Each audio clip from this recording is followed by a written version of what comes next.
Good morning mga kalaag. Alright, here's our update sa ating national road passing Barangay Tuganay and Barangay Guadalupe, Carmen, Davao del Norte. So our video source from PDRRMO Davao del Norte drone team, mega shout out and mega good morning and thank you so much sa update ng ating national road for this morning. And this is as of 7:47 February 6, 2024. Ito yung situation ng ating national road.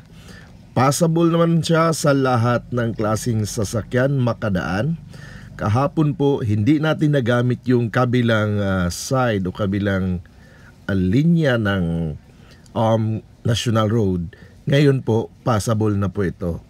Both side, north, going to south, passable na po yan at nagagamit na po yan sa lahat ng klase ng sasakyan. So, may tubig pa rin, konti na lang at siyempre pag-iingat pa rin tayo at pasalamat na rin tayo na wala na po yung mabigat na traffic katulad kahapon. So ngayon wala na po yung pila-pila ng mga sasakyan.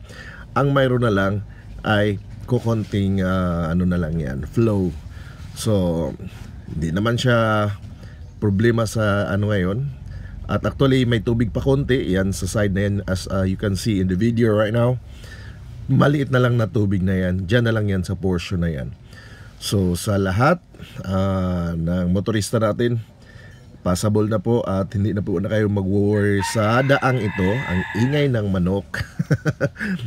And ito yung papunta ng tulay. So ayan, makikita nyo na sa ngayon passable na talaga siya. So ayan, maraming salamat po sa inyong panunood and of course mga sharer natin dyan, sa mga followers natin dyan na nag-aabang sa ating national road situation or status. So ayan, ito makikita nyo itong river na ito yung umaapaw.